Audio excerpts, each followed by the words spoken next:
don't wear ties on a regular basis. She planted her feet wide apart and crossed her arms as the Good Samaritan approached with a fluid, ground-eating stride. She guessed he was in his early 30s, and her artist's sensibility quivered with the urge to paint the planes and shadows of a face that was too strong for classic handsomeness, but far more interesting. He had hair like an ancient Greek portrait, thick, dark waves you wanted to bury your fingers in. As he approached, his silver-gray eyes almost glowed in contrast against his olive skin. He would be a perfect model for one of those half-immortal, half-human offspring the Greek gods were always fathering. What were they called? Demigods? His cool, silvery gaze skimmed over her, making her aware of the dirt on the knees of her jeans from her futile attempt to change the tire, and the sweat that glued her white gauze peasant blouse to her shoulder blades. And who knew how crazed her long curly hair looked after being blown around by the passing vehicles. "Got a flat?" he said, stopping a few feet away as he shifted his survey to the limp pile of rubber nearly falling off the wheel rim. She shook off her flight of whimsy. "That's an understatement," she said. "Could you call someone to come fix it? I'd be very grateful. My cell phone died." She could have sworn he sighed. "If you have a spare, I'll put it on for you. No sense in paying for a tow if you don't have to." He must have noticed the swaths of rust and multiple dents in her car and concluded she couldn't afford a tow truck, which was true at the moment. She just needed to get to the gallery at Sanctuary and things would improve. She hoped. "My lug wrench is somewhere over there," she said, gesturing toward the weeds while a flush of embarrassment crept up her cheeks. "I think the nuts have rusted onto the bolts. I couldn't get them to budge, so the wrench seemed useless."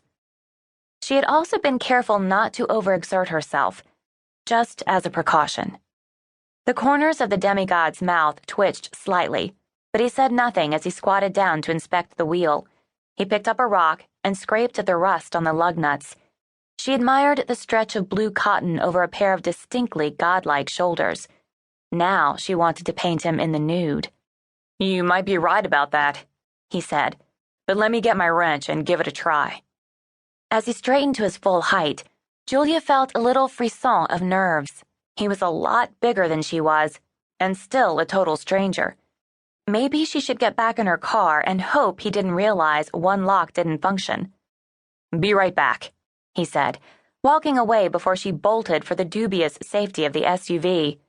It was broad daylight, and plenty of vehicles whizzed past. Someone would notice if he grabbed her and dragged her off into the weeds, wouldn't they? She tightened her grip on her keys as he approached with a gleaming silver wrench in his hand. "What's your name?" If worst came to worst, at least she'd know who had killed her. "Sorry, ma'am. I should have introduced myself sooner. Paul Taggart." The sudden flash of a smile vaporized her fear as he held out his hand to her. She had made a tactical error.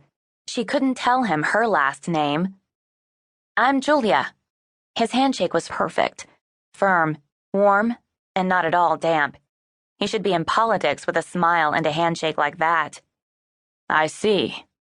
That clear gaze roamed over her face for a long moment before he released her hand and bent to fit the wrench onto one of the lug nuts.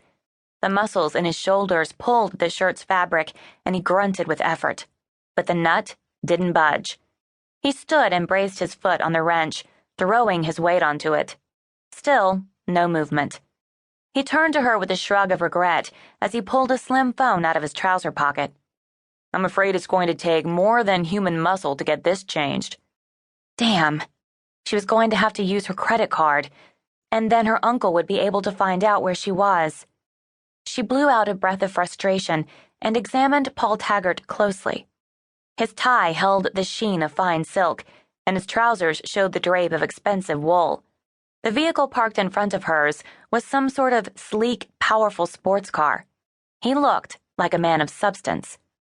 She screwed up her courage and did her best to project an air of honesty. I don't suppose you could float me alone for the tow? I swear I'll pay you back. I just need to get to Sanctuary, and it's right up the road. Please?" She injected a note of pleading into the last word. He muttered